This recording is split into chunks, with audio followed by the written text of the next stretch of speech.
Well, here it is. The secret to getting at least 8% or more in the stock market over a 30 or 40 year period. So, obviously we know we need to long-term invest. We need to invest for the long term.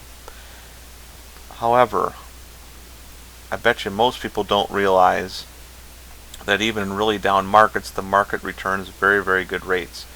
Let me just show you. Here's one example, a 1 year return. So the market lost 26% over that span. That was December 1974, a bad time for the stock market. Well, now let's go look at this. Here I got 1944 to 1974, 30 years. Well, look what this return is. It's positive 10.213%. So, begs the question, why are we buying bonds that return about 4 to 5% over the long term, or these other weird things that don't produce over that amount of time, when you're still getting this amount in return over 30 years in a bad market? One of the worst markets, well, second worst since World War II. Here's another example. 2008, March to 2009, March. The 1 year return is negative 40%. And by the way, just so I can show you this too, I'm hiding dividend taxes because you don't pay dividend taxes in retirement accounts. And management fees are very, very minimal these days, or almost zero. So I'm ignoring those as well. So it's 40%. Let's see what the 30-year return is. March 1979 to March 2009. Oh, look at that. That's also over 10%. Now, just to show you something, if I shorten this down to, say, 20 years, we're going to get much less. Okay? Here it's 7%. Watch, if I shorten it down to, say, go to, say, 95, we're going to get less and less. Here it's only 4%. This only works over the long term, people. Alright? And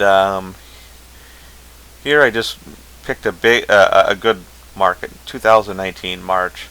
Look what this is. Just over 10%. Now if we play with these numbers, we'll find if we go back to say 1968 to let's just do 1998, we'll find that this number is much, much, much greater. Here you can see it's over 12. If you want to do, like, say 2002, let's just do October. That was another bad year for the market. 2002, it bottomed. Let's go back 30 years, and that would be 1972. Yeah, and we'll calculate it, and it's over 10%.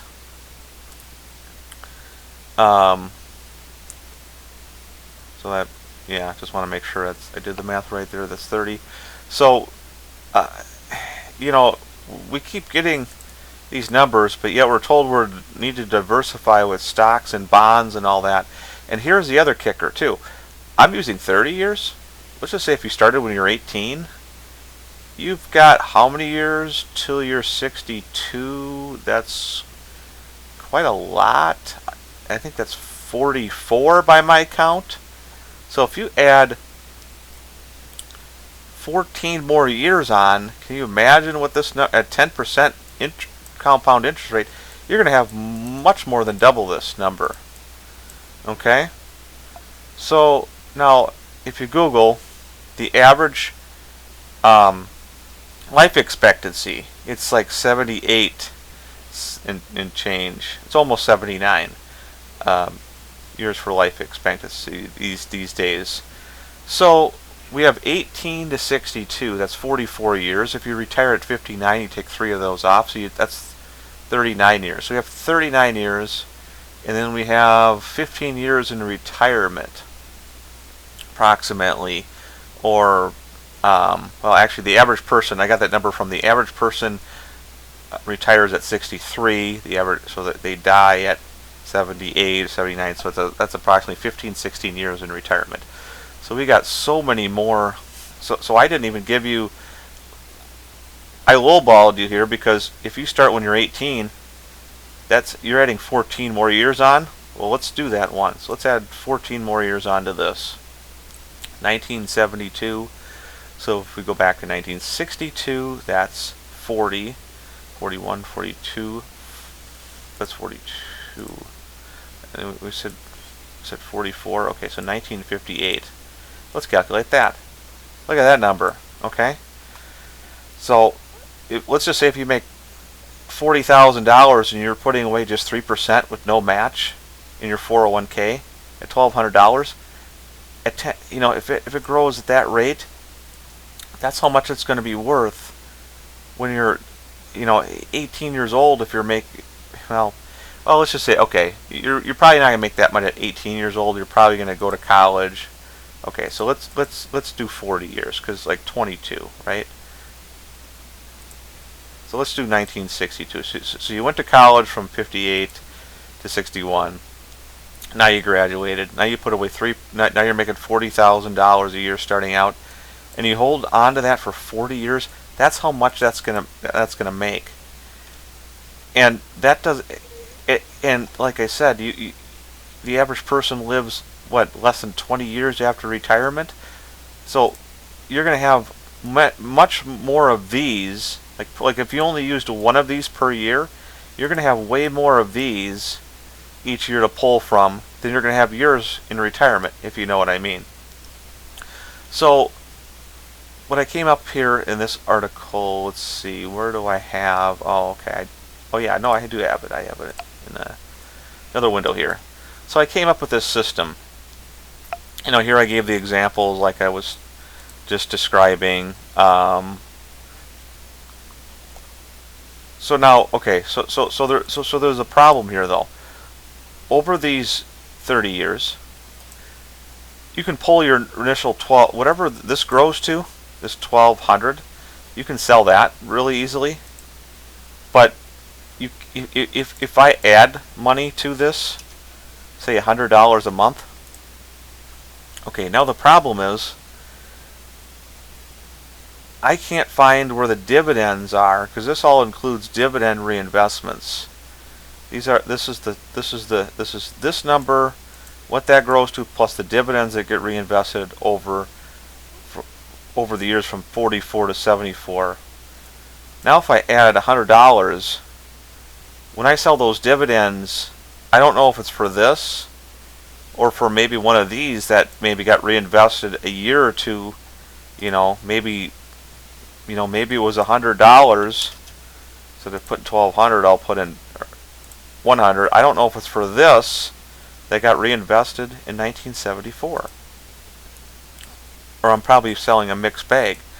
And we all know that it takes a lot longer for it to recover. So if I sell something that's at a bad loss, that takes a long time to recover than it does to go down.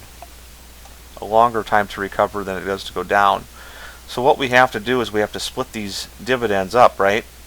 So either different accounts. So if you think about how the dividends work, it pays for.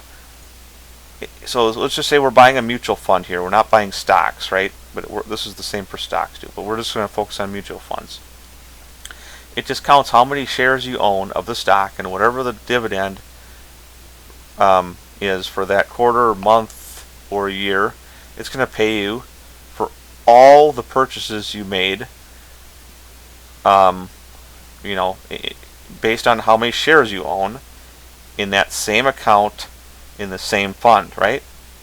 So in order to sell this $1,200, we need to either use different funds or different accounts. So here's a solution I came up with. Let me find it in this article that I wrote. I will link this in the description and in the pinned comments. So an insurance policy, like I own a boat, for example, and I get an account number.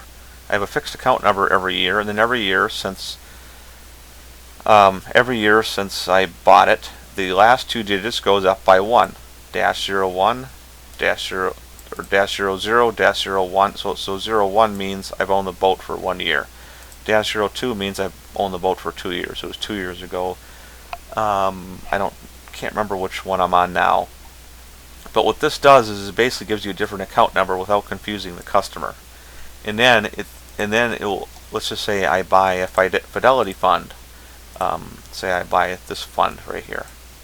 Okay, so now in year 1, so when I'm 18, I'm going to buy that fund that I just showed you in the 1234-00 account. When I'm 19, it's going to go into the 1234-01 account, and so on. It just ticks up every year. Now, if you want even more flexibility in how much money you pull out of the account, you can just buy more than one fund that basically does the same thing in your 00 account, in your 01 account. Now, you also have to have some flexibility here, because some people might want to take on more risk. So let's just say if they're 55 years old and they want to add some more money in their 00 account, so this is the money they're going to pull out before the, say, -20 account, or the 25 account, whatever. These lower numbers are going to pull out first. Well, my suggestion is, if you're 55, we need different tiers of funds. So this fund right here would be an example of something that would be in a tier, a long-term tier. So like, as long as it's got 30, as long as my 00 account's got 30 years, say if I'm 18 to say maybe 31, I can add to my 00 account if I wish. If I turn on automated investing, it would just do this when I'm 19, do 02 when I'm 20, etc., etc. But I could still do it manually if I wanted to add more money, still at the $6,000, or whatever the maximum is for the year for the IRA, and then the 20,500 or whatever it is for the 401k. So I'm still tied to that, no matter how many accounts I have. But if I just wanted to add a little bit of money to the earlier retirement, as long as I've got enough time, I can just go and buy this fund the way it is. Now, what I'm suggesting is there should be another fund that does the same thing as this, only it's got something either in the symbol or in the description or whatever that or basically I can no longer buy this exact fund, but I can buy another fund that does the exact same thing. If, let's say, I want to add to the 00 account when I'm 55, well, then it needs to be tagged as a higher risk investment and go into a different fund. And in that way, the insurance company or the IRA provider can keep track of how much risk is in portfolios. An investment advisor can analyze a portfolio this way and look at how much risk is in somebody's portfolio. Because as I showed you earlier, if I take 2009 and go back 30 years, it's over 10%. But if I take it to 15 years, it's only up less than 5%. So per year. So and that's where maybe a variable annuity that's capped at 10 or 20, or a buffered ETF, or something like just a safer investment might be more worthwhile getting into, rather than risking losing money or not getting a very good return in the stock market over that medium length period of time. So I would suggest maybe 3 to 4 tiers. One that just is we have plenty of time. This is safe. The other one is we're a little risky. The other one's fairly risky. The other one's super risky if it's really, really short. So we measure the amount of time, and we have different funds that basically go in this, that have the same exact portfolio, but you're not able to invest in this fund, for example, in your 0 account when you're 55. You have to invest in another fund that does the exact same thing. And then now for distributions. So now this everything I've talked about so far has to do with accumulation. The distributions, I have to calculate that I'm going to live longer than I expect. Otherwise, I could risk running out of money. Well, wouldn't it make sense to have an insurance company where I can take whatever my average life expectancy is, or what the average person's life expectancy is, and base it on, and then maybe for minus a few fees to the insurance company, I now can take that monthly distribution or yearly distribution, rather than calculating it out to 95 or 100. And then it certainly would sound like that money from the insurance company, even if it's got some fees to it, should be able to pay out more. But in order for that to do that, though, it's got to be formatted in a certain way on the front end, so that you can take these distributions out on the back end. And I don't think the annuities can do that right now. And that's because a lot of people who are retiring didn't have the self-directed brokerage retirement accounts that we have now. And they don't, and this system that I'm talking about is, I don't think, to my knowledge, nowhere it's up. Maybe it is with, perhaps it is with, a one-off here or there, but I haven't seen one. If you guys do know one, let me know in the comments. So anyway, yeah, that's what my system is. This is a theoretical system, just a hypothetical thing, and I do not know if this needs new laws to come out to permit this, or if there's certain states where there's roadblocks. All I'm suggesting is this is the system I recommend, or perhaps maybe somebody can tweak this a little bit better and make this work better. But yeah, I think that this would significantly help people invest and make better decisions. So anyway, if you could give me a like, share the video, and I'll link the article that I wrote in the description and in the pinned comments.